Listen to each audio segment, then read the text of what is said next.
Hello everyone, आप सब कैसे हैं। मैं उम्मीद करता हूं कि बहुत अच्छे होंगे और अपनी पढ़ाई को बहुत अच्छे से कर रहे होंगे। मैं Akash Kumar Bhadana ICT virtual classroom में आपका बहुत बहुत स्वागत करता हूं मेरे प्यारे बच्चों।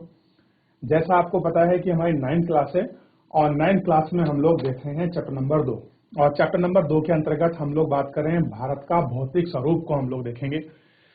पहले चैप्टर में हमने आकार और जो उसकी भारत की स्थिति थी उसके विषय में पढ़ा, बहुत सारी चीजें थी जो हमने मैपिंग के माध्यम समझी। अब उससे आगे बढ़ेंगे और चैप्टर जो है मेरे प्यारे बच्चों आपके सामने है भारत का भौतिक स्वरूप, इसको हम लोग देखेंगे। क्लियर है। इस चैप्टर के अंतर्गत एक एक चीजें हमारे लिए बहुत महत्वपूर्ण हैं जिन पर हम आपका गौर करेंगे। क्लियर है। चलिए सबसे पहले हम लोग इसके अंतर्गत बात करते हैं। जैसा आप जानते हैं कि भारत विभिन्न स्थलीय आकृति वाला एक विशाल देश है। एक शब्द आया है विभिन्न स्थल आकृति, यानी कि डिफरेंट लैंड एरिया। क्या है विभिन्न स्थल आकृति? अगर मैं आपसे पूछूं तो आप सिंपल कहेंगे कि सर भारत में पर्वत, पठार, मैदान, सागर, महासागर, द्वीप समूह, बहुत कुछ ऐसे क्षेत्र हैं जिनके माध्यम से हम कह सकते हैं कि भारत का जो भौतिक स्वरूप है एक समान नहीं है। यानी कि पूरा भारत पहाड़ का नहीं है, पूरा मैदानी नहीं है, पूरा आपका पर्वतीय नहीं है, पूरा पहाड़ी रीजन पर नहीं है। हमारे यहाँ हर एक स्थिति देखने के लिए मिलती है। और कैसा है? एक विशाल देश है, कोई छोटा मोटा भी देश नहीं है, एक बहुत बड़ा विशाल देश है। आप किस प्रकार के क्षेत्र यानी कि भूभाग में रहते हैं? अब वो आपसे प्रश्न पूछ रहा है कि आप किस प्रकार के भूभाग में रहते हैं। सिंपल कहने का मतलब है कि आप मैदान में निवास करते हैं, हिमालय में निवास करते हैं, या किसी पहाड़ी पर निवास करते हैं, आप किसी प्लेटू एरिया पर निवास करते हैं, किसी द्वीप पर निवास करते हैं, या फिर आप किसी सागर महासागर के जो आपका किनारा उसमें निवास करते हैं, या फिर आप जो है आपका वनों में निवास करते हैं। तो आपका स्थान कहाँ है? तो देखिए अधिकतर अगर आप लोग आपका देखोगे, आज आपको पता लगेगा कि जो हमारा हिमालय है उसका विस्तार कहाँ से लेकर कहाँ तक है। आप इसको पढ़ोगे तो बहुत सारी चीजें जो होंगी आपको आपके माइंड में पूरी तरह से साफ हो जाएंगी और इनको आपको देखने का मौका मिलेगा। ठीक, आप मैदान क्षेत्र में रहते हैं तो वहां आपको दूर दूर तक फैले विशाल मैदान से परिचित होंगे। अब कह रहा है कि अगर आप मैदान में रहते हैं तो आपको पूरा मैदान के विषय में अच्छे से परिचय होगा कि मैदान कहां तक है, किस लिए बना है, कौन सी मिट्टी है, कैसे प्रकार की उपजाऊ चीजें हैं, सब पता रहे। यदि आप कहां रहते हैं, पर्वतीय क्षेत्र में निवास करते हैं, तो आपको पर्वतीय ढलान और घाटी से भली भांति परिचित होंगे। अब देखिए जो व्यक्ति पहाड़ में निवास करता है आपके पर्वतीय क्षेत्रों में, उन्हें पर्वतीय ढलान और घाटियों के बारे में पता होगा कि पहाड़ का स्लोप कैसा होता है, वैली आपका बनती कैसे है, वैली का जो मौसम है, अब क्लाइमेट है वो कैसा रहता है, कैसे वहां जीवन यापन होता है, ये सारी चीजें। ठीक, वास्तव में हमारे देश में हर एक प्रकार की भू आकृति पाई जाती है, यानी कि जितनी भी भू आकृति हमारे यहाँ पाई जाती है, जैसे पर्वत, मैदान, पठार, द्वीप समूह आदि। क्लियर है। ये सारी चीजें हमारे यहाँ बहुत अच्छे से जो है आपका पाई जाती हैं मेरे प्यारे बच्चों।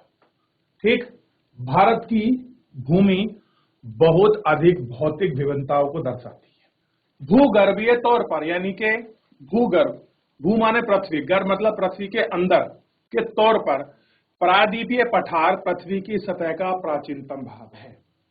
क्या कह रहे हैं कि भूभाग की दृष्टि से आपका जो हमारा प्रायद्वीपीय पठार है, जो पेनिनसुलर इंडिया है, जो आपका प्रायद्वीप है, ये सतह क्या है आपका प्राचीनतम भूभाग है। यानी कि जो प्लेटू एरिया है वो कैसा है, बहुत पुराना है। पुराना इन द सेंस है कि ये आपका हिमालय से भी ज्यादा पुराना है। देखिए एक चीज मैं आपको बता दूं, आपको ध्यान रखना है, ज्योग्राफी के अंतर्गत करोड़ साल, 10 लाख वर्ष, इनकी कोई वैल्यू नहीं होती। क्लियर है। ये बहुत छोटा समय होता है। अगर कह रहे हैं कि 10 लाख वर्ष पहले ये हुआ, 5000 साल पहले हुआ, तो उसकी कोई वैल्यू नहीं है, क्योंकि ज्योग्राफी में 5000 साल बहुत छोटा समय होता है। जो समय है वो आपका युगों में बटा होता है, जैसे कार्बोनिफेरस युग, आपका टर्सरी, क्लियर है, और बहुत सारे युग में जब आपको पढ़ाऊंगा तो ऐसे युगों में एरा में बटा होता है। तो ध्यान रखना, ये कैसा है, प्राचीनता में। अब किससे प्राचीनतम है ये भी मैं आपको जब हम लोग आगे पढ़ेंगे उसके विषय में तो एक एक करके हम सारी चीजों को आपका देखते चलेंगे।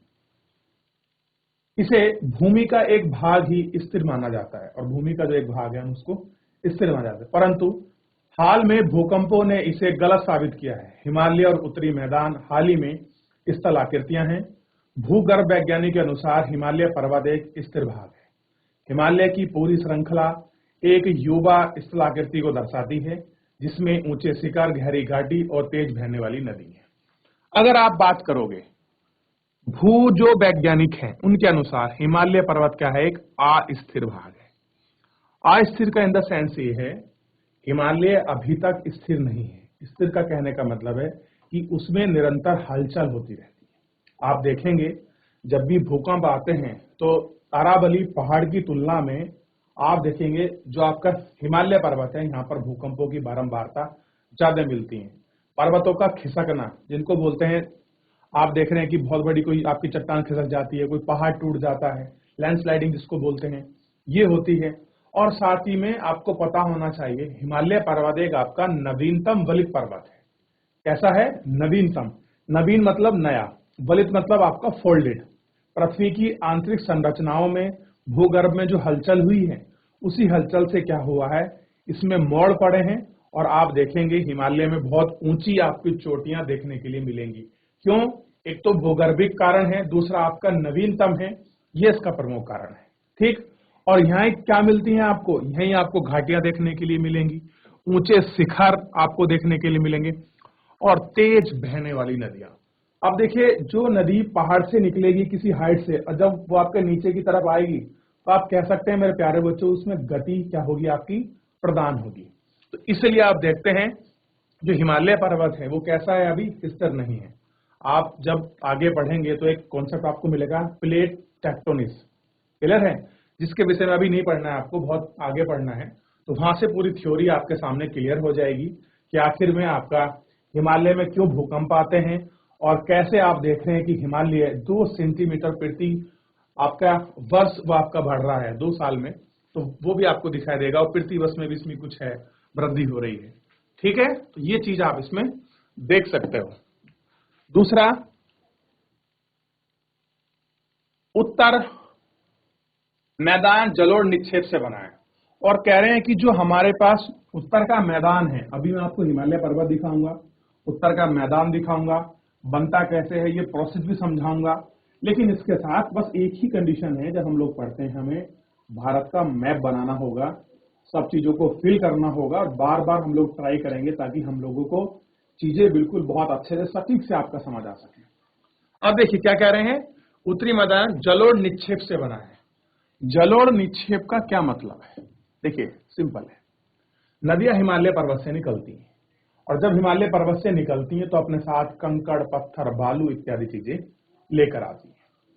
जैसे ही आपका महान हिमालय से लघु हिमालय और लघु हिमालय से आपका शिवालिक में एंटर करती हैं, तो शिवालिक के बाद वो कहां पहुंचती हैं, आपका फुटहिल रीजन में पहुंचती हैं, पर्वत पादीय क्षेत्र में पहुंचती हैं। तो पर्वत पादीय क्षेत्र में पहुंचने के बाद अपने मोटे मोटे पत्थरों को वहां जमाव कर देती हैं, बाकी पानी के साथ पूरा बहाव में मिट्टी को ले जाती हैं और किसी एक स्थान पर आपका जमाव कर देती है, जिसको हम आपका डेल्टा भी बोलते हैं। क्लियर है? तो इस तरह से अब देखिए बात कर रहे हैं प्रायद्वीप की, जो आपका पठार है, ये कैसे बना है? ये बना है आग्नेय और आपका जो आपके रूपांतरित शैल है, और शैल कम ऊंचाई वाली पहाड़ियों और चौड़ी घाटियों से बना है। कैसे बना है? पहाड़ियों और चौड़ी घाटियों से। आप अगर और अच्छे से स्टडी करेंगे तो आपको समझ आएगा जो प्रायद्वीपीय भाग है, अगर आप लोग पेंजिया पेंथालासा की थ्योरी आपने पढ़ी हो, कभी सुना होगा कि सारे महाद्वीप एक साथ आपके जुड़े हुए थे, फिर टूटकर अलग हो गए, उनके बाद ज्वालामुखी निकला, पृथ्वी गर्म तरफ थी, ये कुछ वहां का विषय है। तो अब इतना नहीं जाएंगे हम लोग, सिंपल ही ध्यान देते हैं। चलिए इतना है। और दूसरा ये क्वेश्चन भी बनता है, आप सोचेंगे ये क्वेश्चन केवल हमारी क्लास में है, आप जब भी भारतीय आप प्रशासनिक सेवाओं के आपका पेपर देंगे, क्वेश्चन पूछते हैं कि भारत का भौगोलिक क्षेत्र जो है आप उसका विवरण कीजिए, और लिखना पड़ता है पूरे, ये आपके 6 के 6 टाइप पूरे एक्सप्लेन करने करते हैं। तो ये आपका सिविल का भी आपका पोर्शन होता है। क्लियर है? कल आपको IAS पीसीएस बनना, सब लिखना पड़ता है, यही फॉर्मेट। आपने देखा होगा जितने भी आपके टॉपर बनते हैं सब क्या कहते हैं कि एनसीईआरटी बुकों को पढ़िए, स्टेट बुकों को पढ़िए, ताकि आपको बेसिक कॉन्सेप्ट क्लियर हो जाएं। और जब आपको बेसिक पढ़ा रहे हैं आप पढ़ने को तैयार नहीं है, फिर महंगी महंगी फीस देकर आप इन्हीं चीजों को पढ़ोगे जो आप यहाँ पढ़ रहे हो। क्लियर है? चलिए बात करते हैं वापस। और सबसे पहले मेरे प्यारे बच्चों, आपको पूरा मैप नहीं बनाना है भारत का, एक इस तरीके सा जो है छोटा सा मैप बनाइए सभी बच्चे, और आपको दिखाना भी है। चलिए बढ़ना प्रारंभ कीजिए। अगर आप भूगोल पढ़ रहे हैं, अगर आप मानचित्र नहीं बनाते हैं तो मान लीजिए आपने सीखने की प्रक्रिया बंद की हुई है। बिल्कुल आप कक्षा में बैठे हैं, अपना समय का सदुपयोग करिए। अगर आप एक भी नई चीज मेरे से सीखते हैं, मैं ये नहीं कह रहा कि मैं आपको 10 सिखा पाऊंगा, लेकिन एक भी अगर आप सीख लेते हैं तो मेरे लिए बहुत बड़ी बात होगी। आप लोग मैप बनाने का अपने रफ कॉपी में, फेयर कॉपी में, बैक पेपर पर जहां भी बनाना चाहते हैं आप लोग इसको बनाइए। और देखिए फिर मैं आपको बहुत सारी चीजें आपको सिखाऊंगा और इसमें बताऊंगा भी। फिर कभी भी आपसे कोई पूछता है भारत में मैप में, तो आप ढूंढने में आपको कोई प्रॉब्लम नहीं होती। बहुत सी जगह मैंने ऐसा देखा है बच्चों को कि आप उनसे ब्रह्मपुत्र पूछ लो, वो आपको गंगा नदी बताने लगते हैं। गंगा पूछ लो तो वो आपका सिंधु नदी बता देंगे। क्लियर है? उनसे पूछ लो लघु हिमालय कहाँ है, वो आपका शिवालिक बता देंगे। उनके लिए सारा हिमालय एक सा है। लेकिन जब हम लोग पढ़ेंगे तो हम उनका अंतर भी देखेंगे कि महान हिमालय क्या है, लघु हिमालय क्या है, शिवालिक क्या है, इनमें क्या अंतर है। इन सभी पर हम लोग बेसिक तरीके से आपका बात करेंगे। मैदान कैसे बने हैं, द्वीप कैसे बने हैं, इन सब विषयों पर बात करेंगे। तो सबसे पहले बनाइए एक एक करके, फिर आगे बढ़ेंगे। खाली मैप बनाना है, फिलिंग वगैरह भी कुछ नहीं करनी है, इसको भी हम करेंगे। देखिए बेसिकली आपको जो इतना पोर्शन है सारा नहीं बनाना था, ये इतना मैप बनाना था बस, ताकि आपको पहचान से पड़े। बना लीजिए, आराम से बना लीजिए, ऐसे कुछ जल्दी नहीं है, हम लोग सीख रहे हैं, आराम से सारी चीजों को देखेंगे इसमें और एक एक करके पढ़ेंगे। बहुत बढ़िया। देखो बच्चों मैं दिखाता हूं मैं कैसे बनाता हूं, मुझसे अच्छा नहीं बनता, लेकिन मेरी भी एक छोटी सी कोशिश रहती है कि मैं बना दूं। देखिए इस तरीके से कीजिए, कुछ इस तरीके से, और इस तरह से बना लीजिए। जब अच्छा बनाएंगे तो अच्छा बन जाएगा। तो मुझसे भी ऐसे ही बन रहा है, आया जैसे आपसे बनता है वैसे बनाने का ट्राई कीजिए। मैं ये आपको सिखाना चाह रहा हूं, बाकी मैं इसे अच्छा बना सकता हूं। चलिए देख लिया आप लोगों ने इतना। आइए एक एक करके हम इन सारी चीजों पर थोड़ा सा ध्यान देंगे और इनको हम गौर करके देखेंगे। देखिए जैसे जैसे मैं आपको बताता चलूं आप वैसे वैसे अपने मैप में फिल करते चलना। रेडी हैं? आपके मैप में एक जगह मिलेगी, आप देखिए जगह दिखाई दे रही है आपको, नंगा पर्वत। ये देखिए दिख रहा है? अगर आपके पास बुक हो देखिए, तो इसके आगे ध्यान देना है कि नंगा पर्वत से लेकर अरुणाचल प्रदेश में नामचा बरुआ पर्वत पड़ता है एक। ये देखिए ये रहा नामचा बरुआ, दोनों देख लिए, दो पर्वत हैं ये। अगर मैं आपसे क्वेश्चन पूछूं कि हिमालय का विस्तार कहां से कहां तक है, तो आप बताएंगे नंगा पर्वत से लेकर नामचा बरुआ पर्वत तक, यानी कि जम्मू कश्मीर से लेकर अरुणाचल प्रदेश तक हिमालय जो है आपका फैला हुआ है, हिमालय का विस्तार है। क्लियर है? अभी हम श्रेणी की बात नहीं कर रहे हैं, अभी मैं आपको बताऊंगा कि कौन सी श्रेणी आपकी महान हिमालय की, महान मतलब बृहद हिमालय, लघु यानी कि जो आपका बीच का है, और शिवालिक, इनको देखेंगे। 2 पॉइंट आपने नोट करे मैप में, नहीं करे ये बताइए। कर लिया आप लोगों ने? चलिए इसको देखते हैं इससे आगे। फिर कितना देख लिया आपने? देखिए इसके ऊपर कुछ आपकी श्रेणियां हैं।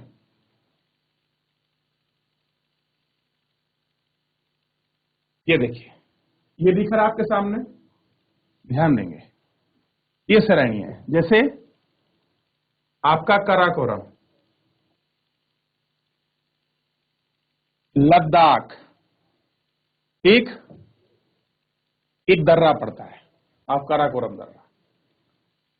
ठीक, इसको छोड़िए, अब हम बात करते हैं इसके नीचे। अब आप जैसे इसमें 3 लाइन देख रहे होंगे रेड रेड कलर की, ठीक है, ये देखिए, ये लाइन है जो बिल्कुल कंटिन्यू चली हुई है, बीच में कोई कट नहीं है इस लाइन में। देख लिया आप लोगों ने, ये लाइन ही है आपका महान हिमालय, यानी कि सिंपल आप कह सकते हैं कि महान हिमालय आपका सतत है, कंटिन्यू है, नंगा पर्वत से लेकर नामचा बरवा पर्वत तक। ठीक, उसके बाद आपको बीच में मिलेगा, आपको आप ध्यान देंगे तो यहां आपको मिलेगा लघु हिमालय। तो बीच बीच में कुछ घाटी हैं, कुछ वैली हैं, तो वैली है तो मतलब लैंड एरिया जैसा है, तो इसलिए यहां आपको इसमें कट दिखाई देगा। और ये है आपका कौन सा, लघु हिमालय। और एक इसके नीचे है ये वाला कट, ये दिखाई देगा, यहां कंटिन्यूस है फिर कट है, ये है आपका शिवालिक हिमालय। कौन सा है, शिवालिक। तो 3 श्रेणी आपको देखने के लिए मिलेगी, महान, लघु और शिवालिक। ठीक है, आप इनको लिख सकते हैं।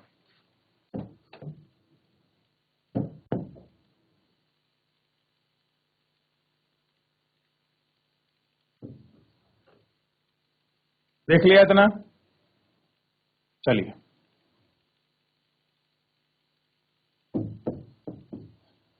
अगर मैं आपसे क्वेश्चन पूछूं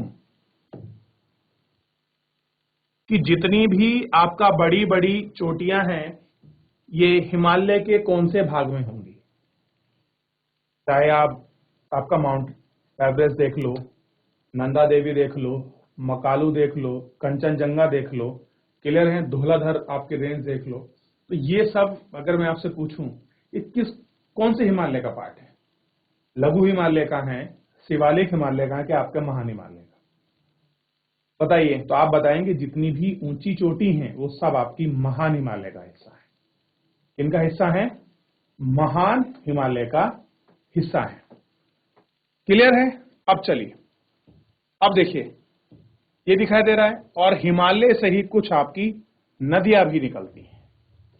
क्या निकलती हैं, कुछ आपकी नदियां भी निकलती हैं।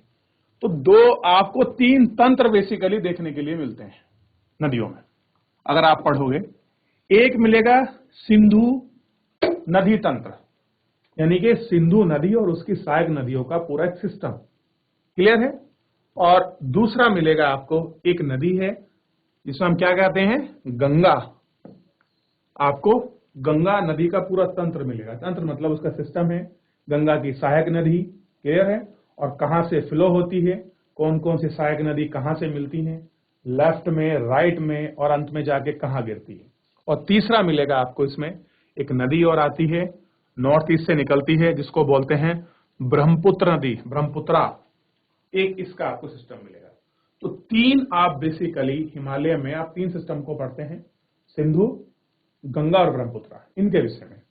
जब भी क्वेश्चन बनेगा आपके हिमालय नदियों में से, तो या तो इनसे बनेगा या इनकी सहायक नदियों से बनेगा, क्लियर है। तो जितना हमारे लिए आवश्यक है हम लोग आपका उतना पढ़ेंगे, इससे ज्यादा आपका डीप में हम लोग नहीं जाएंगे, ध्यान देगा। और इससे नीचे जो है आपका हिमालय से नीचे, और जहां नदियां बह रही हैं, यहां पर क्या होता है आपका, यहां मैदान बने होते हैं। कैसे हैं, मैदान। आप देखेंगे ये जो पूरा रीजन है, ये पूरा आपका मैदानी क्षेत्र है, और इधर ये पूरा मैदानी क्षेत्र है। इसके पार आपका जो है, आपका सुलेमान जो आपकी रेंज है पाकिस्तान में पड़ती है, वो आपको दिखाई देगा। ठीक, अब दूसरा आपको देखना है हिंदू कुश पर्वत, ये आप देख लीजिए, आप इसको बना सकते हैं। कोई आपसे पूछ ले यदि आप भारत में ढूंढना शुरू करो तो हिंदू कुश पर्वत आपको भारत में नहीं मिलेगा। ठीक, ये है कुन्नुनसान, ठीक है, आप इनको लिख सकते हैं, नोट कर सकते हैं। देख लिया। चलिए, तो फिलहाल तो इतना सिस्टम को हमने पढ़ा। इसके आगे अभी हमने कोई भी आपका रेंज नहीं देखी है। रेंज के विषय में हम लोग आगे पढ़ेंगे।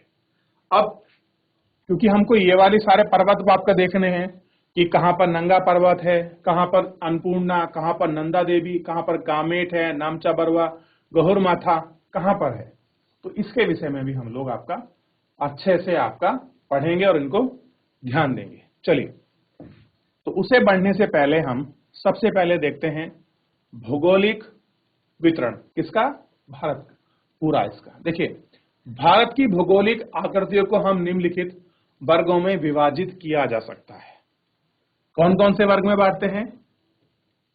हिमालय पर्वत श्रृंखलाओं में हम लोग भारत को देखते हैं, उत्तरी मैदान को हम लोग देखते हैं, प्रायद्वीपीय पठारों को हम लोग पढ़ते हैं, भारतीय मरुस्थल के विषय में देखते हैं, तटीय जो मैदान है, जो कोस्टल एरिया, उनको देखेंगे, और जो आपके द्वीप समूह है इनके विषय में पढ़ेंगे।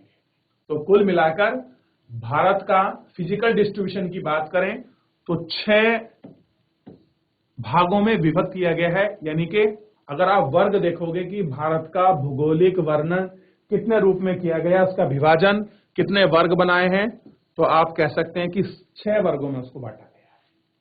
तो एक बार आप इसको लिख लीजिए, क्योंकि सिंपल ये क्वेश्चन आपको बन सकता है, इसलिए आप इसको नोट करना चाहें तो आप लोग जो बच्चे नोट कर सकते हैं, हाईलाइट करना चाहें अपनी बुक में हाईलाइट कर सकते हैं, जैसा आपको अच्छा लगता है वैसे करिए।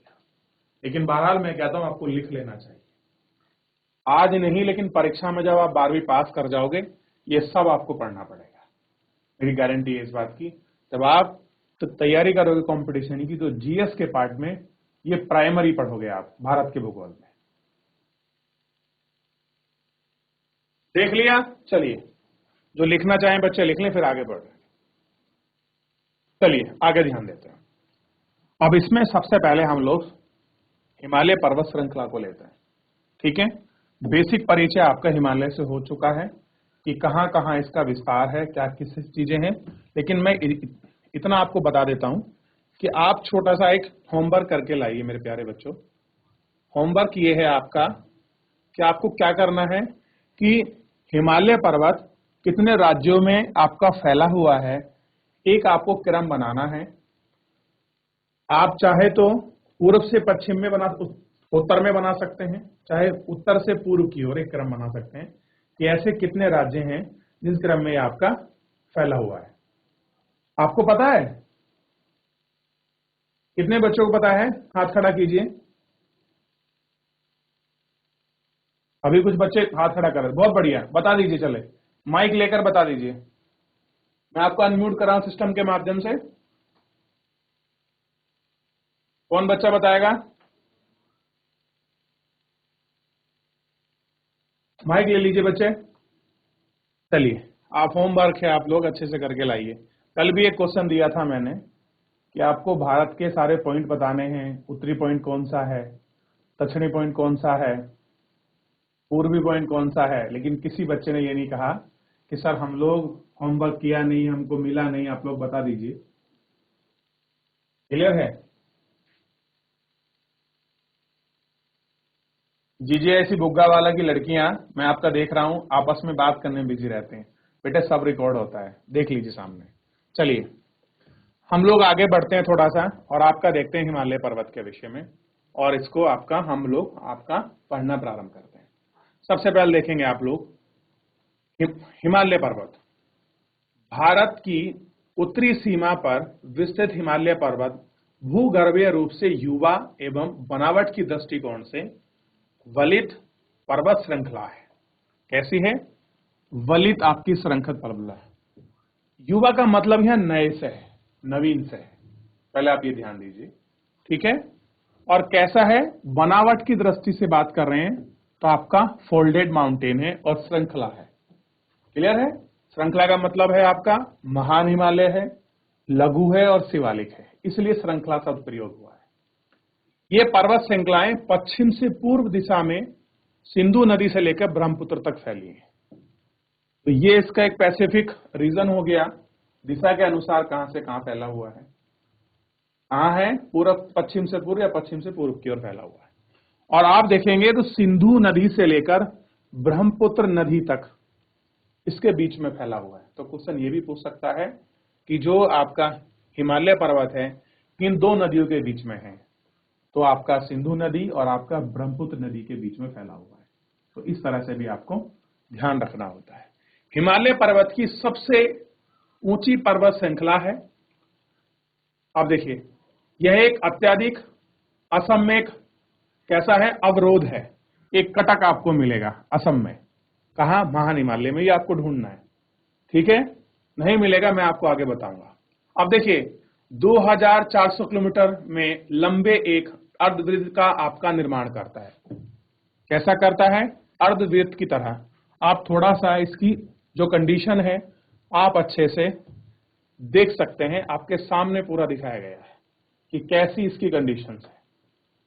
क्लियर है, कैसे पूरा जो है इस पार्ट में आपका पूरा इस तरह से आपका फैला हुआ है। इस तरह से पूरा देखिए सर्कल रूप में बना, हाफ सर्कल जैसा। ठीक, आप इसको देखेंगे तो आपको दिखाई देगा पूरा। क्लियर है। और आपको 3 श्रृंखला इसमें मिलेंगी देखने के लिए, महान, लघु और शिवालिक। क्लियर है, ये आपको ध्यान रखना है मेरे प्यारे बच्चों। क्लियर है। अभी हम वापस, मैं आपको जिन नदियों का जिक्र मैं कर रहा था मैं आपको दिखा देता हूं कि कहां पर हैं ये नदियां। थोड़ा सा ध्यान दीजिए। ये है आपकी सिंधु नदी, सुलेमान श्रेणी के ठीक नीचे आपको दिख रहा होगा। और सिंधु नदी की ये सहायक नदियां हैं आपका झेलम, रावी और व्यास, सतलज। व्यास इसमें लिखी हुई नहीं है, लेकिन व्यास भी इसकी आपका ट्रिब्यूटरी है। ठीक है। और अगर हम उधर बात करते हैं तो ये देखिए, ये है आपकी ब्रह्मपुत्रा नदी। क्लियर है। तो आपको बिल्कुल स्पष्ट दिख रहा होगा कि जो चीज हम लोग यहां बता रहे हैं हम उसको देख पा रहे हैं। क्लियर है, देख लिया इतना। चलिए,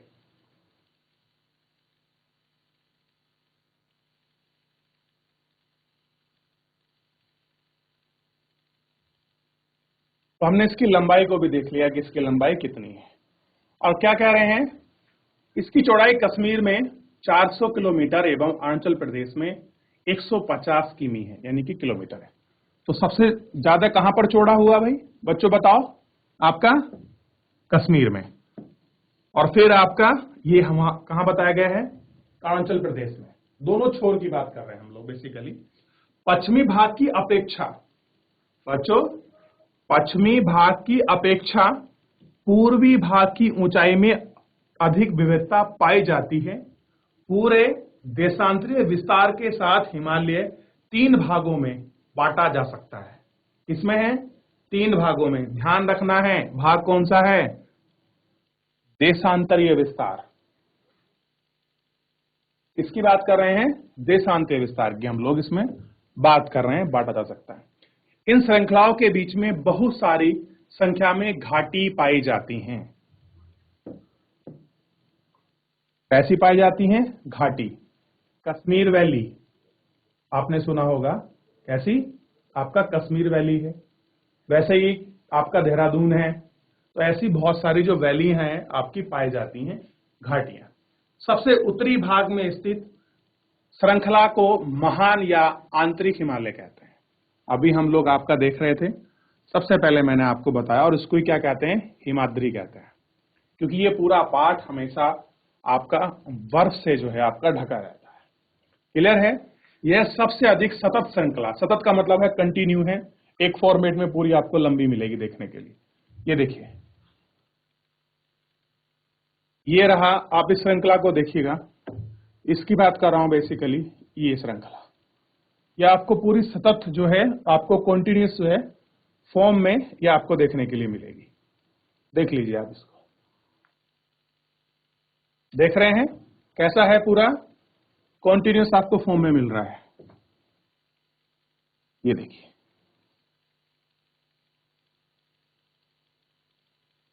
तो आप तो पहाड़ में रहते हैं, आपको बहुत अच्छी तरह से वहां का जो आपका जीवन है उसके जीवन परिचय, वहां के मौसम, वहां की आपकी जलवायु, वहां का रहन सहन, खान पीना बहुत अच्छे से परिचित हैं। तो मैं मानता हूं कि आप इसको बहुत अच्छे से समझ सकते हैं। क्लियर है, ध्यान दीजिए। जिसमें 6000 मीटर की औसत ऊंचाई वाले सर्वाधिक कैसे हैं, शिखर हैं, मतलब पर्वत आपको मिलेंगे। इसमें हिमालय की सभी मुख्य शिखर हैं और सारी मेन आपका चोटियां हैं। तो सबसे पहले बच्चों आपको एक काम करना है, बस हिमालय पर्वत के जो आपके ऊंचे शिखर हैं उनको देखना है। तो सबसे पहले एक एक करके शिखर, देश और उनकी हाइट यानी कि ऊंचाई आपको मीटर में दी गई है। आप नाम लिखिए माउंट एवरेस्ट, देश लिखिए नेपाल, ऊंचाई लिख लीजिए कंचनजुंगा, कहीं आपको जंगा भी मिलेगा, भारत में पड़ता है, सिक्किम राज्य में है और आपको उसकी हाइट मिल जाएगी। मकालू आपका नेपाल में पड़ती है, धौलाधार आपका नेपाल में पड़ती है, ये लिख लीजिए। फिर उसके बाद हम लोग जो हैं आपका ये कुछ पर्वत श्रेणी है इनके विषय में भी लिखेंगे। तो सबसे पहले आप इनको लिखिए, फिर ये लिखने के बाद हम लोग इनको भारत के मैप में देखेंगे कि कहां पर आपका हिमालय पर्वत में ये हैं, हमको दिखाई दे रही। तो सभी बच्चे लिख लीजिए, आप इनको जो लिखना चाहते हैं लिख लीजिए। जब पूछा जाता है ना ऊंचाई के आधार पर बताइए, तो माउंट एवरेस्ट और कंचनजंगा के बाद कुछ ही याद नहीं रहता। चलिए मेरे प्यारे बच्चों, मैं उम्मीद करता हूं आप लोगों ने लिख लिया होगा। अब मैं एक छोटा सा होमवर्क और आपको देते हुए जा रहा हूं। आप अगर इसमें आपके पास बुक होगा और बुक में आप सारी अगर चोटियां ढूंढोगे तो आपको सारी चोटी इसमें मिल जाएंगी, चाहे कंचनजुंगा हो, एवरेस्ट हो, मकालू, अन्नपूर्णा, धौलागिरी, नंदा देवी, कामेट, ठीक है, ये सब आपको मिलेगा और नामचा बरवा। वैसे मैं आपको कल भी एक एक करके आपको बताने वाला हूं और आपसे पूछने वाला भी हूं कि कहां पर है, फिर उसके साथ हम लोग आगे बढ़ जाएंगे। फिलहाल जो है मेरे प्यारे बच्चों, आज हम जो है अपना इस लेक्चर में आज इतना ही कंटिन्यू करते हैं। मिलते हैं नेक्स्ट लेक्चर में, तब तक अपना ध्यान रखिए, स्वस्थ रहिए, अपनी पढ़ाई को बहुत अच्छे से करते रहिए और मुझसे जुड़ने के लिए आपका बहुत बहुत धन्यवाद।